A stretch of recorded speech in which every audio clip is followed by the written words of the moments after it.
So a theme that coming up that I keep referring to is this sense of replenishing, refreshing,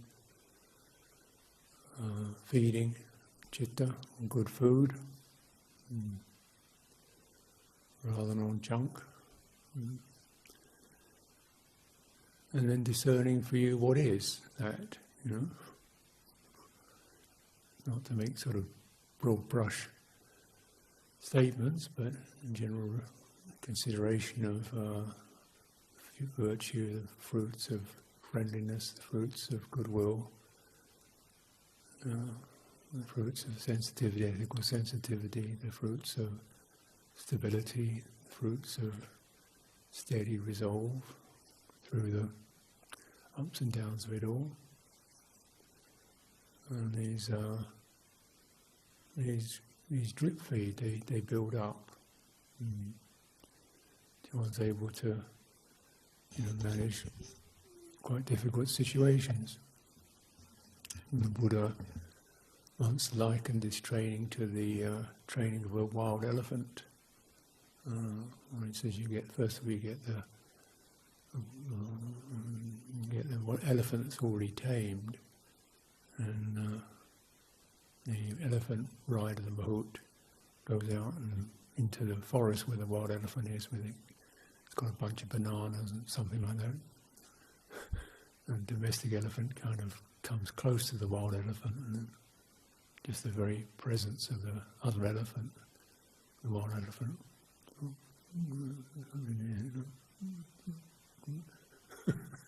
So it's not so rampant and raging. Domestic elephant reaches out his trunk and gives him a pat, wild elephant. Gradually kind of get close, and then give some bananas. Wild elephant eventually gets soothed and stabilised, and so then he comes. Then the elephant is properly nourished and fed and relinquishes his wild wilderness ways. And then he says he becomes strong and steady, then he can withstand even the pitched battle. He can't stand steady when there's kind of, even if he's in the military assault, elephant, strong and stand steady. And of course, it's called cultivation through stages. So you've got to be recognising that, where's the time to feed? And when's the time to enter the fray, and even, sometimes it's not exactly, you have to move in and out, really. Sometimes you're ready for it, sometimes you just got to back off and feed, and remember, get some strength again when you're meeting difficult circumstances. The wise person knows when's the time. It's important that the wise wisdom knows when's the time. Wisdom is flexible. Sampajano, clear comprehension, it's alert, flexible. Okay, now's the time to just stand steady. Now's the time to withdraw. Now's the time to feed, now's the time to rest, now's the time to move forward. Getting a sense of that. And that flexibility is to be encouraged.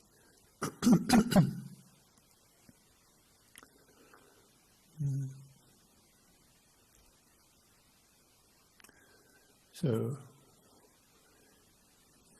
when you get emotional support, and you're entering some difficult, dry areas or stressed areas, or health is not good. Well, can you stay within the boundary of that, what I've been referring to, that attention that's established in a kind of like a bubble around you, around the body, so it's not a cramped attention, and it's not a scrutiny, it's a kind of more attention that has a sense of awareness within it, as listening. You tighten up your attention, the awareness property tends to diminish. Receptivity tends to diminish. We get much more into the action, because that narrow attention is very much about reading and doing, and why do you become more listening? It moves to that mode. Moves from a visual mode to more like an auditory or a spacious mode. And that's much more room for this property of wise awareness to move around and check things out. So one doesn't remain too focused on a particular point. I think I've made that remark several times. But it certainly is quite a strong habit, because we deal with this aspect of life, the close-up detail, attention to words and symbols and concepts. That's a lot of what we do. We're educated people. But it's an education of kinds. It's an education that's aimed into that level of experience for management and business. The education of a forest dweller is much more flexible. When's the time to wait for the weather to change? When's the time to seek shelter? When's the time to go forth? Wider focus, receptivity comes to the fore.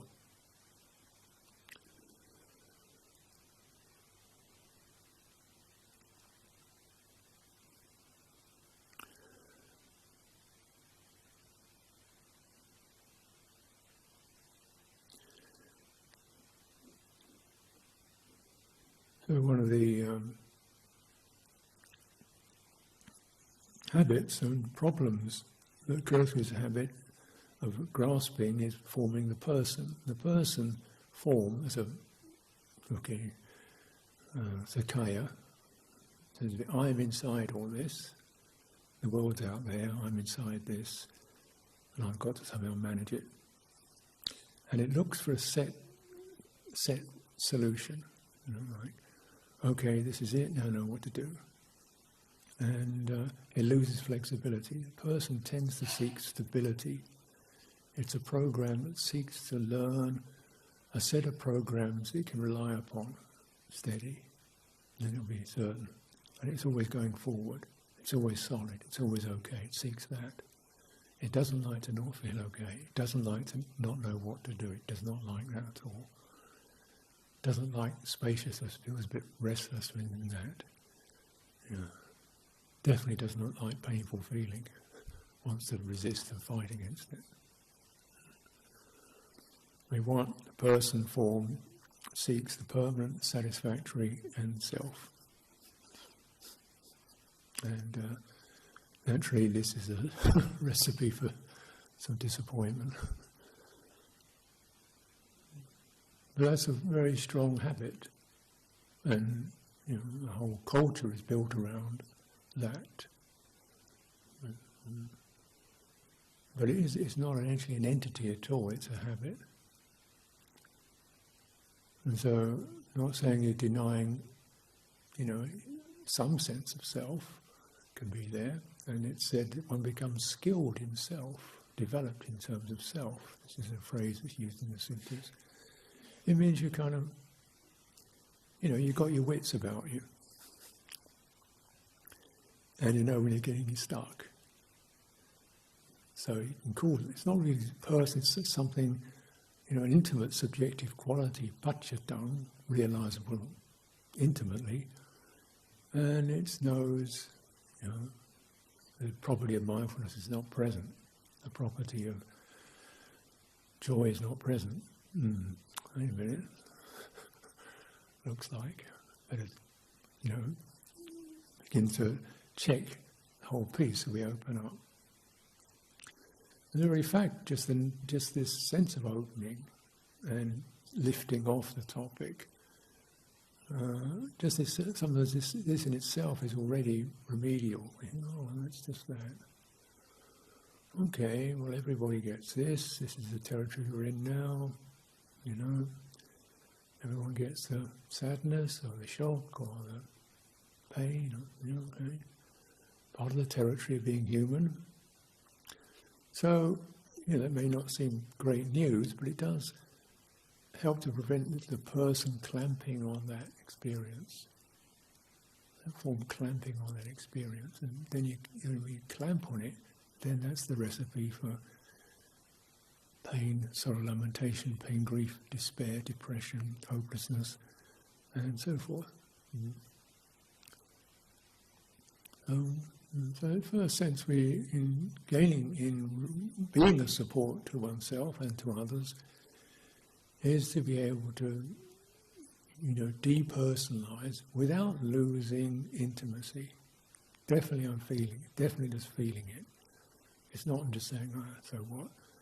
No, because we're cultivating the root quality of empathy. So remember these three forms: renunciation, the ability to drop something, very important, non-brutality, non-violence, not to push, fight, and non-cruelty, means that we are sensitive, sympathetic. These are very important bases. So, and the person tends to lose sympathy because the person acts as like an internal experience which solidifies. There's only me. There's a world out there which is hostile or unfeeling or uncaring or whatever. And we're in that capsule.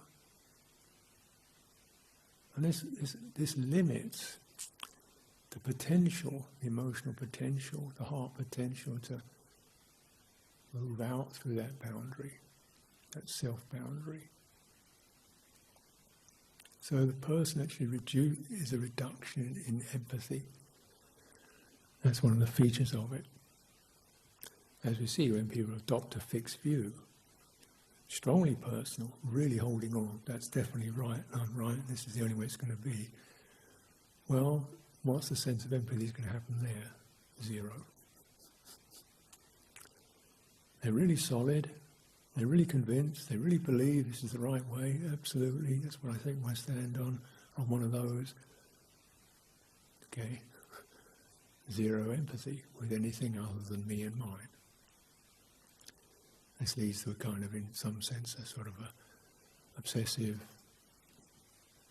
even narcissistic view. And then in that position, the righteous person, the right person, is almost spoiling for a fight. Because they experience themselves as the right, surrounded by the wrong. Or that which doesn't agree, And again, hey, hello. This is the personal person form. It's only a form, but it's a very dominant form, and it can get very intense. And it really works about views and ideologies are very ripe food for the person. And it's spring-loaded. I mentioned this a while back. I went to a dentist, sitting in the dentist waiting room, and I'm sitting there, this little waiting room in dozy Midhurst, nothing happening, little town, so what? Just sitting there in this dentist waiting room, and suddenly the door opens, this woman comes, looks at me and says, I'm a member of the Catholic Church, and I believe that. I'm thinking, what? So she sees this thing, and immediately has to jump into religious identity to defend herself against a satanic force sitting in a chair in a dentist waiting room. So I just sort of chuckled. She said, "What's so funny about that?" I said, "Well." It's just that we're just sitting in a dentist waiting room. I just find it surprising. It actually gives me another line. Gives me another line of righteousness. Okay, this is not going anywhere. It's always sad, really, you know. I've got no issues with this person. We should come here to get a teeth fixed. Can't we share that? The Catholic teeth or Buddhist teeth?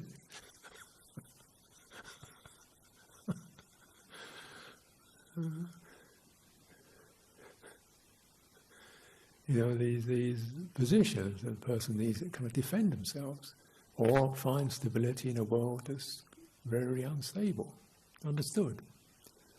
But look what it causes, what it results are. And maybe some of that instability that we experience around us is because of the way we're not finding balance within that. Sort of something that's just cutting ourselves off. So what we call around us becomes a neglected area. Now, you know, you may, this is where this internal external thing that consciousness provides is a drawback. And why that recommendation, it's not an act of charity, a sense of sympathy and compassion for all beings. It's a great idea, but you know what it's saying is not even, you know, other people in a geographical sense, but just a sense of whatever's around me, psychologically. I'm sensitive to that, opening to that.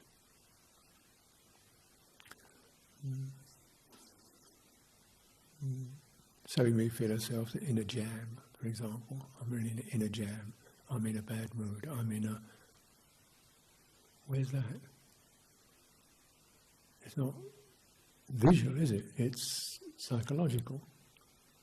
I'm in a tough situation. I'm in a difficult space right now. We use these terms to refer to our psychological environment, and something then will tend to try to hold out against it, or force through it, or blame it on myself, or other people, or the past, or the future, or wherever. I mean, it's still that the personal is still besieged within a psychological, emotional environment they're finding very unable to reach, to manage. And that's, yeah.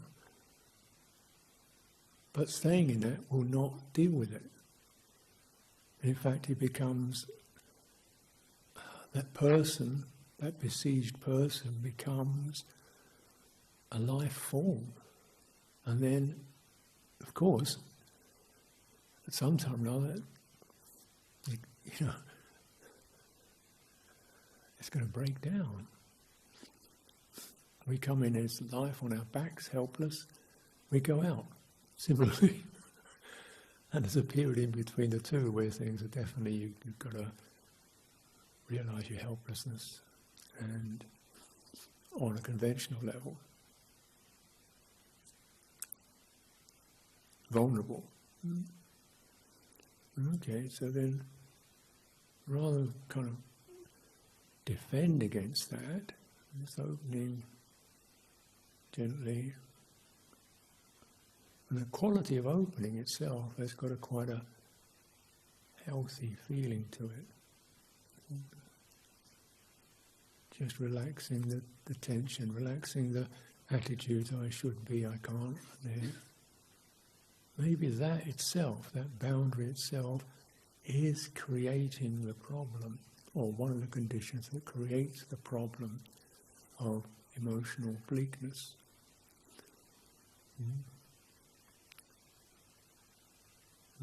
So we consider that to be something that's protecting us, but it's actually part of the problem. And if that can soften a little, and sense of some space, where before there was just a resistance, we sense there's some space. And the citta, which has been compressed, starts to unfold.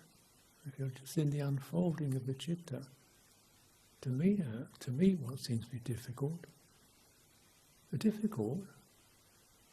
tonality of it drops. Because of course the difficult stuff is being fed by the constriction of the citta, constriction of the heart. Now, if that constricted state is softened, softened, the quality of non-constriction, I think it's quite both changes the tension and the contraction into something softer. And that is already an agreeable, not just agreeable, but skillful shift. There's a little bit of room to breathe here, move around. And maybe we'll get through this, maybe things will pass. Maybe there's a lot more maybe and less definite. And that's good. And then some of the personality psychologies, which are deal with it, fix it, get rid of it, change it, become something else, that those reflexes start to, well, maybe you don't do that right now. Just enjoy, just rest in that ability, soften, be receptive. And that opens a space whereby the afflictive feelings, kind of which seem to be coming in like arrows, begin to dissolve.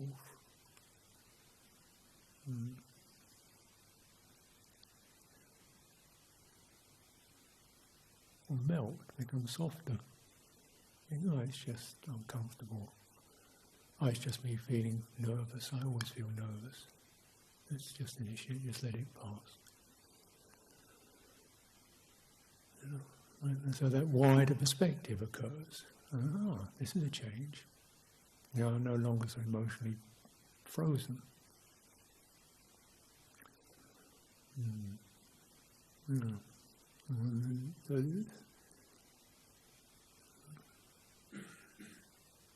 that changes, we begin to recognize that really the internal, external boundaries actually, in terms of citta, in terms of sense consciousness, yeah, that's kind of works.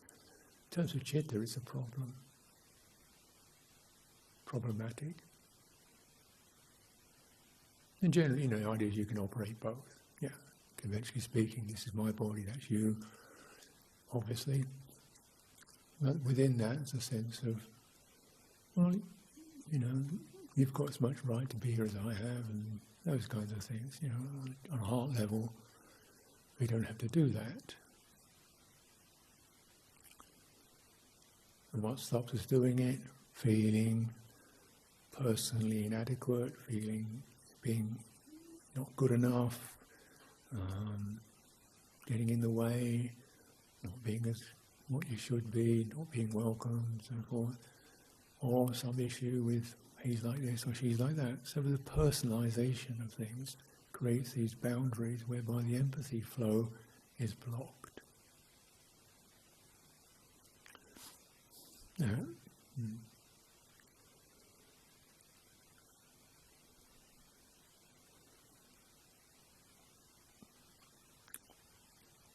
This is very much the basis of the, what's called the qualities, the appamano, the measureless qualities, brahmavihara qualities, kindness, compassion, gladness, appreciation, or something, really enjoying one's welfare and other people's welfare when it's feeling good. Like, this is skillful, this is beautiful. I really admire that in her.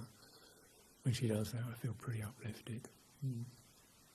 Just to see that, not she's better than me. She's turning it the wrong way. Jealousy and just, it's great that she's really talented and so forth. I don't have to be the best at everything. Personality says I should be. Not in quite such gross terms, but definitely feels, I'm lesser than him, dear. Those things can happen. So, the appamano is another way of, actually the way that these four cultivations are referred to, really, basically, is appamano. The Brahmavihara is a kind of a poetic reference to it. This is a sublime abiding in the measureless. So the measureless is always drawing lines. That me, you, this, that, better, worse, deserve, don't deserve. It's the accountant. And again, we develop that in that, to a refined degree. So, mano, it's to do with the mano vijnana, mental, intellect consciousness. And that whole consciousness base is set up on separation. And mano vijnana is very good at that, measuring in accordance with concepts of what's better. It doesn't embrace and include anything. It's not designed to do that. It's designed to differentiate. This is accurate, this is inaccurate. That's what it does. It's not. That's its job. It's useful in certain areas. But it's terrible in terms of emotional management and shifting moods and inspiration and gladness and joy and even goodwill, because I don't have very much goodwill. You just measured it, didn't you? From the personality point of view, here it pops up again. He's got a lot more goodwill than I have.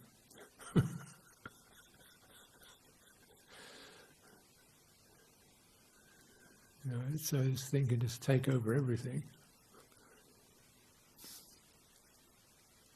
So we might begin even, opening up and considering, as an exercise, just recollect any signs of courtesy, any signs of appreciation, any signs of non-hostility, that come to you from others. People look at you and say, good morning. Well, that's better than saying buzz off, isn't it? Or drop dead. Particularly if they actually mean it. And they kind of help you. Well, that's a sign of goodwill rather than sort it out for yourself. And these gestures are quite normal for people to make, and certainly in our cultivation, they're genuine. They really mean it. They're truthful. Even if you just say, I wish I could help you, even that's better than saying, well, tough luck. I can't do it, but at least there's that willingness to, a sense of compassion, sympathy. So these signs are coming in, and you just kind of recollect, remember. And recognizing, after a while, you get this realization, hey, people like doing this. They really like to do goodwill. They enjoy it. It's not like a terrible burden I'm placing on them. They actually like it. And that sense, again, some of that sense of the isolated self dissolve. You realise actually, when there's any degree of sanity and health, obviously people fluctuate, the wish to be kind and helpful is pretty standardised. If people aren't just stuck in some position. And this certainly is a summoner. You get great advantage because people look at you and think, God, this guy needs some help.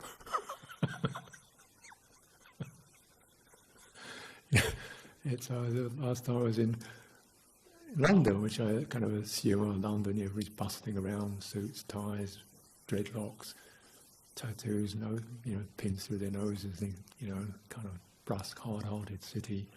Everybody's zapping out for themselves, and I'm trying to get to London Underground, which is pretty much mapped on my brain from living there, but of course they build all these new railway lines all the time, and they give them different colours.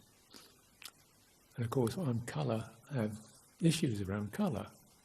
I don't mean skin colour, I mean colour.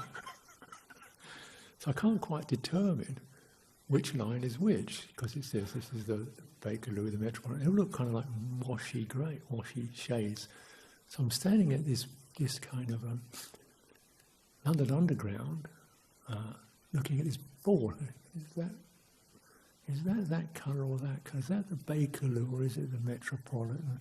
Or is it? I got the black, I got the blue, I got the yellow. What's that one?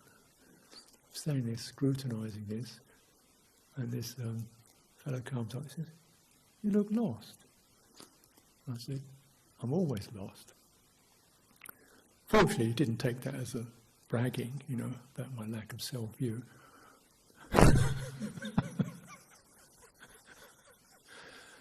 I said, "Oh, can I help you? Where do you want to go?" So I said, he said, "Look, if you take this station, you won't have to climb up the stairs." Which was kind. He obviously saw, I'm carrying bags, and just a sweet gesture, and showing me the right station and get on that one. Then you don't have to clamber up the stairs carrying a bag, and you go across the other side. And then that was it, off. And I find it's quite interesting, quite beautiful, because it generally happens in railway stations and airports where I'm stuck, looking confused, which is my standard experience, so I can't see what's going on. I'm just about to get on the wrong train in some country. I was in Holland the other year, and they give me this ticket, which I don't ticket. I'm at Schiphol Airport, and what do I do with this ticket? I stand around looking what other people are doing, and I go up to this kind of, they slap this ticket on a little plate, and the gate's open. Okay, I've got that, slap the ticket on, oh, gate open. Go to the gate, oh, that's wonderful, it's a magic ticket. Then I've got to get on the right train. I'm looking at these maps of, what's that, Nijmegen, Aachen, this train. I want to get to this town that's on that line, maybe I'll get this one or that one. So I'm trying to get this train, what the right one, train comes in.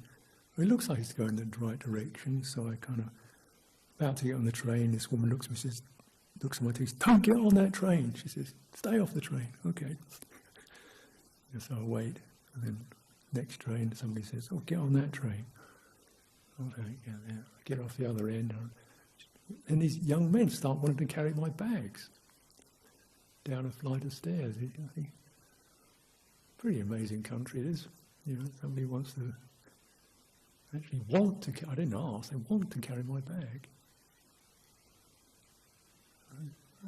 There's I don't know them. But, in a way, someone is a person who stops the straight lines, who's not efficient, not effective, doesn't know the game. And and it means other people stop their straight lines, they rush to this, they rush to that, and they become, when they're off the straight line, they suddenly become human and open and recognise we're all living in a wilderness, and let's give this guy a hand.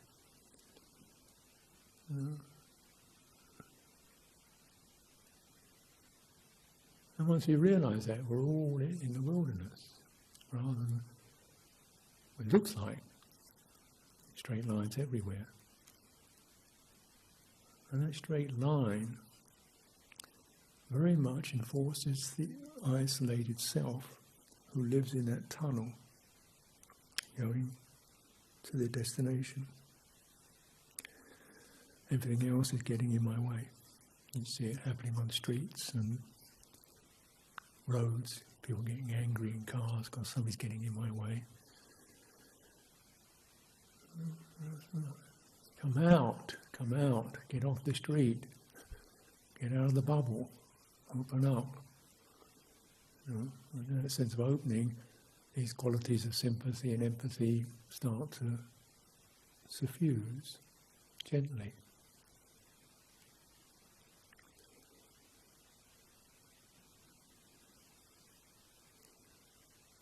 even if we're not, we're sitting in a meditation or we're not in a railway station and people aren't talking to each other, still, you enter your difficult places, and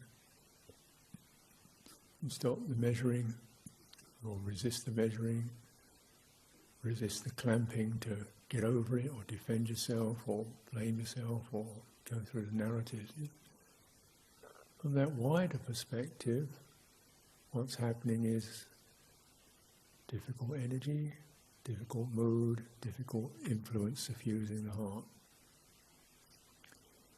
And they're wanting to get away from it, or wanting to pull out of it. And this is the place where you learn to meet and open, just a little. And with a question, if you like, how does this feel? So that's already a sympathetic question, isn't it? How does this feel? What's needed? Without having an answer. And those two questions just help to lift Citta out of the murk.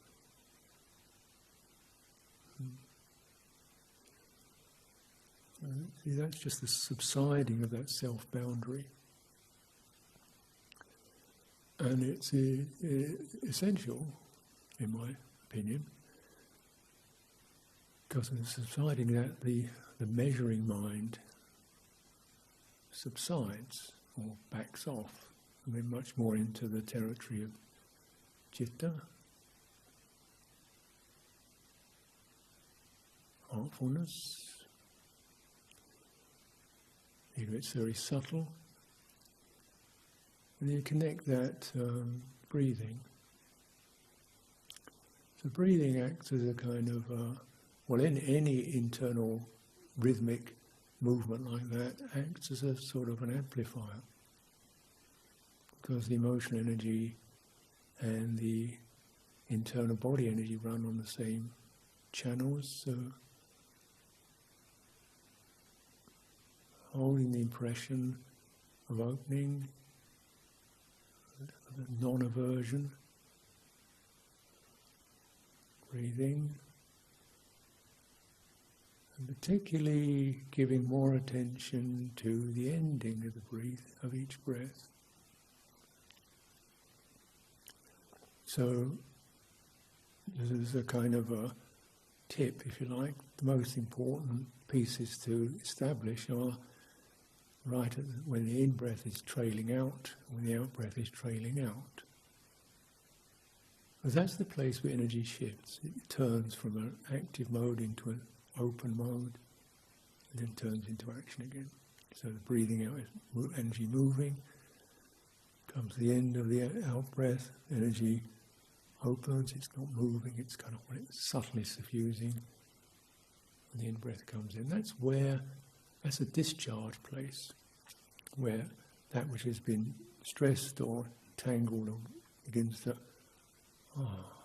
that.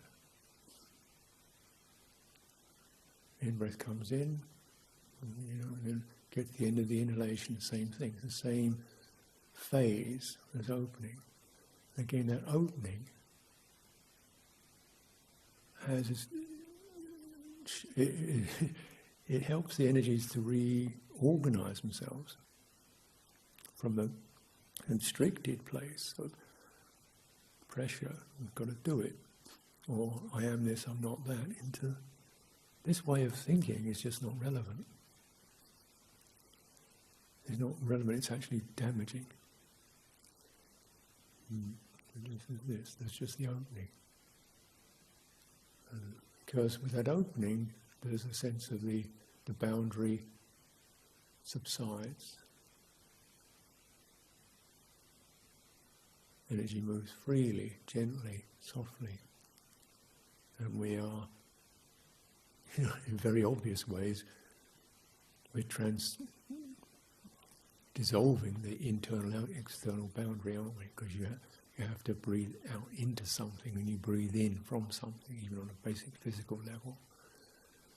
And psychologically it's that I open, I receive.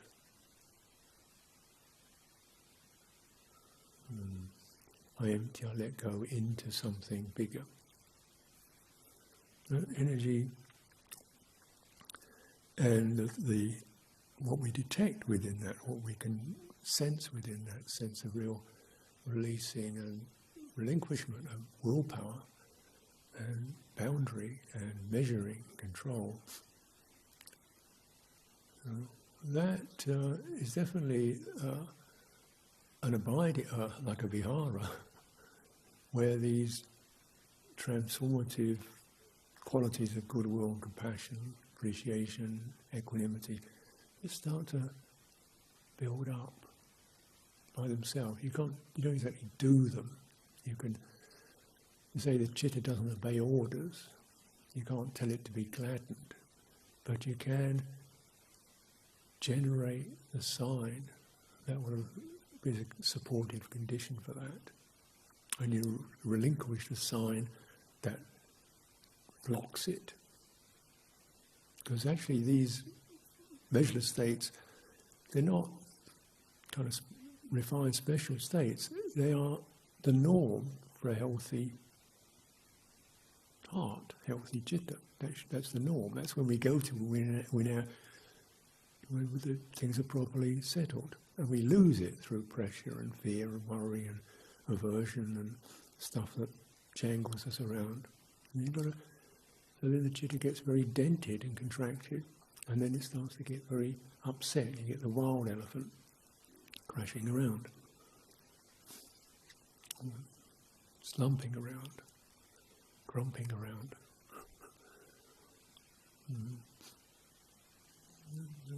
Being upset and angry.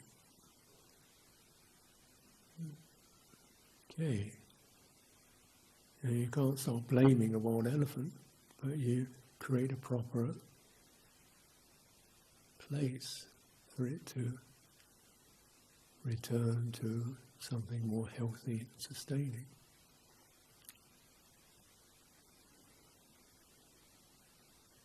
And when you get a hint of that sense of emotional balance, this is nothing, not some wonderful creation, this is just emotional balance. Why should one feel ill will? It's painful. Get stuck in it, and then, it's just the nature of the boundary, self-boundary, is a condition to support that. We don't realise that.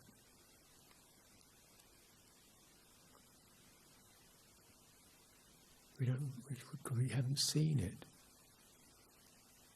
So we don't realise that something like that, which it doesn't seem to be ill will, is a condition that supports it. Supports me and mine, and them and theirs, and then the loneliness, or the judgment, or the feeling isolated, or whatever. That means one is cut off from proper health.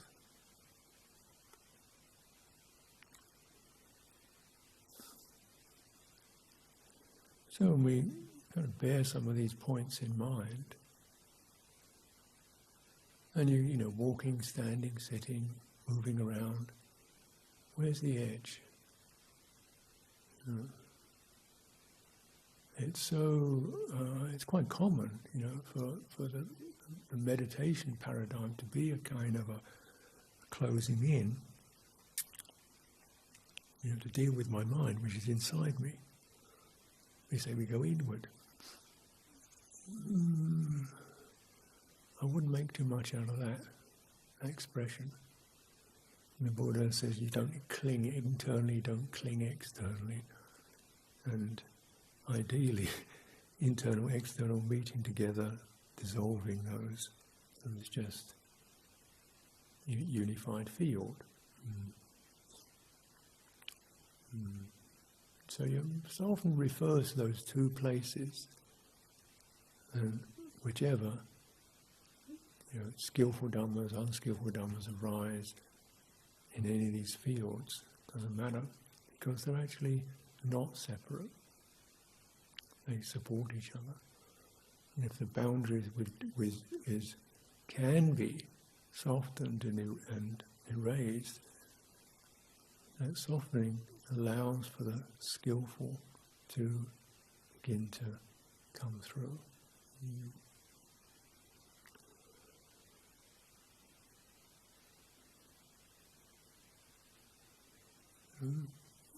So this boundary is created, in terms of time. I'm here now, we want to be in the future. There's a boundary. What does that do? Worry, expectation.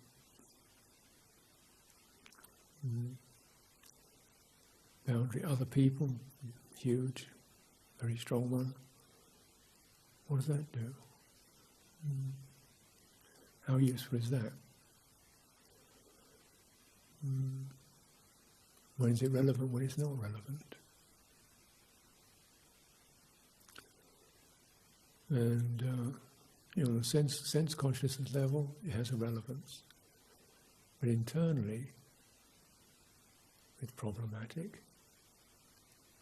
So we look at where that form occurs, and maybe some compassion is needed here, or some lifting from those positions is needed here. And then there's harmony. And of all things that the Citta loves, harmony is supreme.